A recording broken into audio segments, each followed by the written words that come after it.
Narcissists are fast movers. They can move on from things literally within seconds because they aren't actually attached to anything. They can give up on you, on your child's well being, on their own career, on years of investment and relationships. Just like that. They do not need closure, they do not grieve, they just switch lanes. But there are things a narcissist cannot let go of because the things I am about to talk about keep their core fantasy alive. And they will sell their soul to keep holding on to them, even if it means risking everything.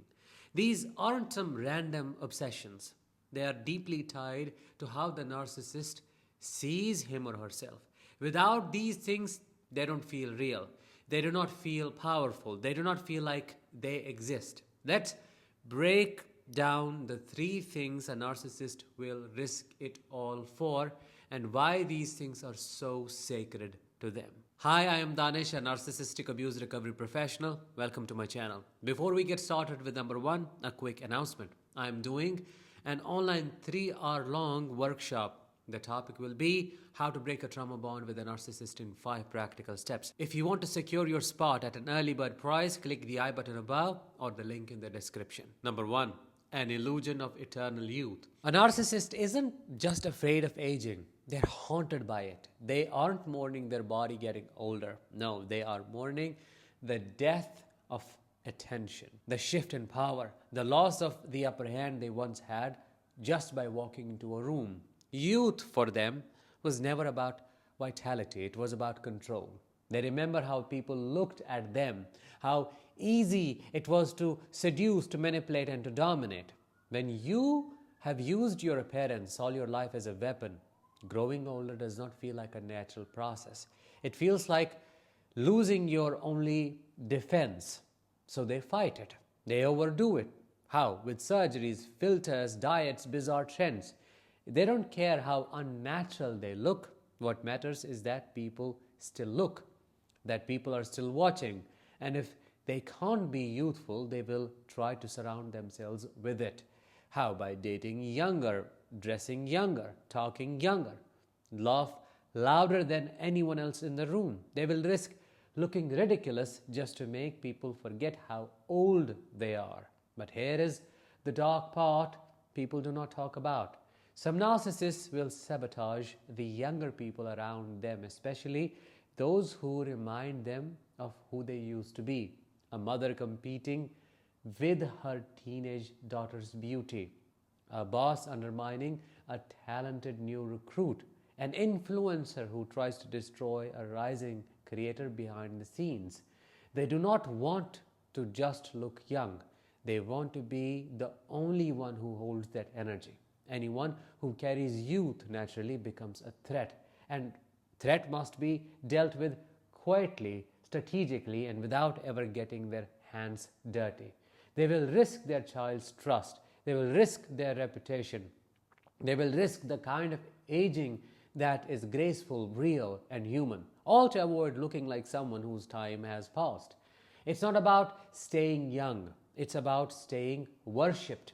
And when that illusion starts to crack, they panic. They will spiral. They will start clinging to people, possessions, and promises that give them even a glimpse of what they lost. It's never enough though, but they keep trying. Number 2, status symbol, fake influence, and dirty money. For a narcissist, status is everything. Not actual respect, not real legacy, just the illusion of power and control. That's why they're hooked on. They do not care where the money comes from as long as it buys them a seat at a table that looks important. They do not care if the influence is fake as long as people are watching. They do not care if the luxury is rented, stolen, or paid for with someone else's pain as long as they look untouchable. They will risk it all for appearances, and I mean all. They will take shady deals, lie on their resume, fake followers, buy engagement, pay for PR articles that paint them as some kind of icon. They will manipulate people with real power to get featured, even if it is just in the background. What matters to them is association. They want to be linked to people who are already admired, so they can bask in borrowed light. They do not want to build credibility. They want to skip the line. And if that means breaking the law, backstabbing friends, or selling out their values, they won't blink. You will see them in designer clothes with unpaid bills. You will see them donate to causes they do not believe in just to get photographed. You will see them promoting healing, spirituality, empowerment, while secretly abusing the people closest to them. That's who they are. The outside must be shiny, even if the inside is rotten. And here is what most people miss. Narcissists do not value money for security. They value money for control, for display, for leverage. So they can walk into a room and make people feel smaller. So they can silence critics. So they can bait the people they once discarded with, "Look what I have now." Even if it's all fake, they will risk their family's safety, their kids' mental health, their partner's trust, their entire business, just to keep looking rich, famous, and superior. And if the mask starts to slip, they panic. They will steal ideas, sabotage others, copy someone who has actually earned their success. And if that does not work, they will start destroying people behind the scenes, which is a coward move. Because if they cannot rise, they will make sure no one else does either. It's not just about being on top. It's about making sure no one remembers what they really are underneath all that glass. Status isn't just an obsession for a narc. It is their armor, and they will protect it at any cost. Number 3, a perfect family image. Out of all the things a narcissist risks everything for, this one is the most deceptive because it hides behind something that should be pure: family.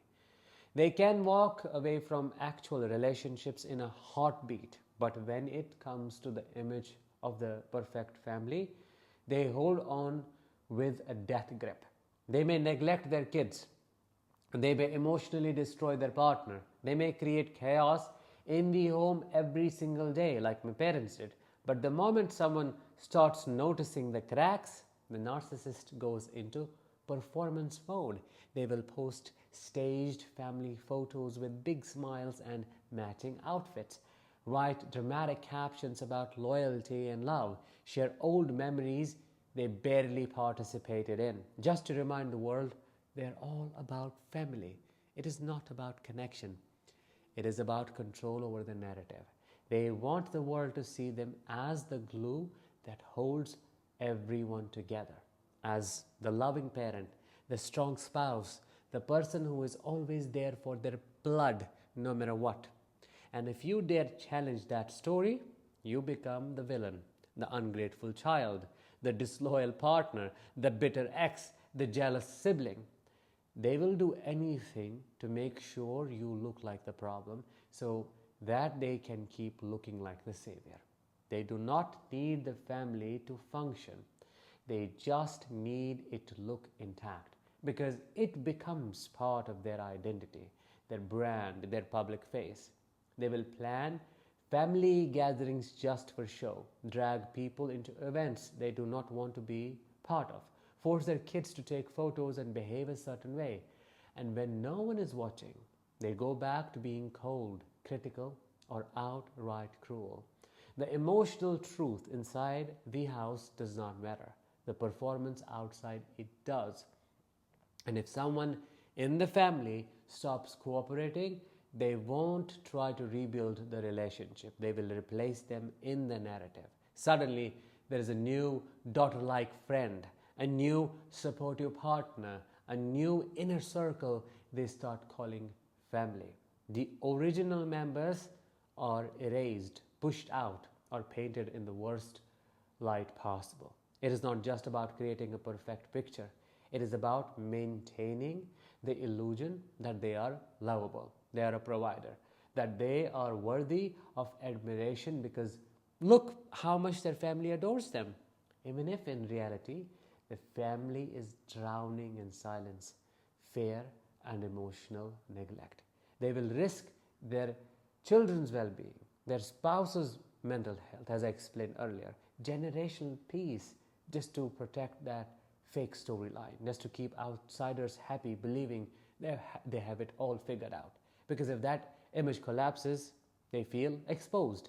And exposure is death to a narcissist, something they cannot tolerate. They would rather sacrifice everything than admit the truth. And that is what makes this so dangerous. They do not want a healthy family. They want a flawless one, not in real life, but in other people's eyes. Which one of these have you personally experienced? Let me know in the comments. With that, let's bring this episode to an end. Thank you so much for listening. I will talk to you in the next one. Until then, as always, let the healing begin and continue.